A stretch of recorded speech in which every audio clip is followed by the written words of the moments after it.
বিকাশের মাধ্যমে বিদ্যুৎ বিল পরিশোধ করার জন্য প্রথমে বিকাশ অ্যাকাউন্টের ব্যালেন্স চেক করে নিচ্ছি। তারপর এখানে দেখতে পাচ্ছেন পে বিল অপশন রয়েছে, আমরা পে বিল অপশনে ক্লিক করব। পে বিল অপশনে ক্লিক করার পর এখান থেকে বিদ্যুৎ অপশনে ক্লিক করব।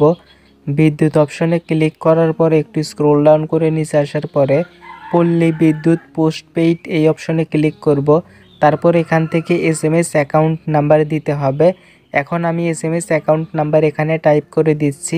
আপনার বিদ্যুৎ বিলের কাগজের সাথে SMS অ্যাকাউন্ট নাম্বার থাকবে, সেই SMS অ্যাকাউন্ট নাম্বার এখানে সঠিকভাবে টাইপ করবেন। এখানে সঠিকভাবে টাইপ করার পর আপনাদেরকে পরবর্তী ধাপে যেতে হবে।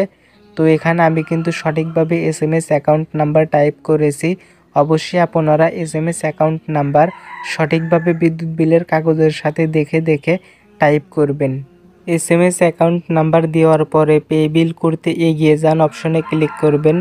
তারপর এখানে আপনার বিদ্যুৎ বিলে যেই অ্যামাউন্ট থাকবে সেই অ্যামাউন্ট এখানে দেখতে পারবেন, অর্থাৎ আপনার বিদ্যুৎ বিল যে পরিমাণ হয়েছে সেটি এখানে দেখাবে। আপনার বিদ্যুৎ বিলের কাগজের সাথে অ্যামাউন্টের পরিমাণ অবশ্যই মিলাই দেখবেন।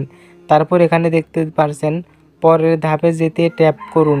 নিচে ডান পাশে যে অ্যারো চিহ্ন রয়েছে অর্থাৎ নেক্সট আইকন রয়েছে, এখন এই নেক্সট আইকনে আমাদেরকে ক্লিক করতে হবে। পরের ধাপে যেতে ট্যাপ করুন অপশনে আমাদেরকে ক্লিক করতে হবে। তারপরে এখন এখানে আপনার বিকাশের পাসওয়ার্ড দিতে হবে। এখানে আমি বিকাশের পাসওয়ার্ড দিয়ে নিচ্ছি। আপনি আপনার বিকাশের পাসওয়ার্ড এখানে সঠিকভাবে টাইপ করবেন। তারপরে দেখতে পারছেন পে বিল করতে ট্যাপ করে ধরে রাখুন। এখন আমাদেরকে পে বিল করতে এখানে ট্যাপ করে ধরে রাখতে হবে। ট্যাপ করে ধরে রাখার কিছু সময়ের ভিতরেই দেখতে পারবেন আপনার বিদ্যুৎ বিলটি পরিশোধ হয়ে গিয়েছে। এভাবে খুব সহজেই আপনারা বিকাশের মাধ্যমে ঘরে বসে বিদ্যুৎ বিল অর্থাৎ কারেন্ট বিল পরিশোধ করতে পারবেন।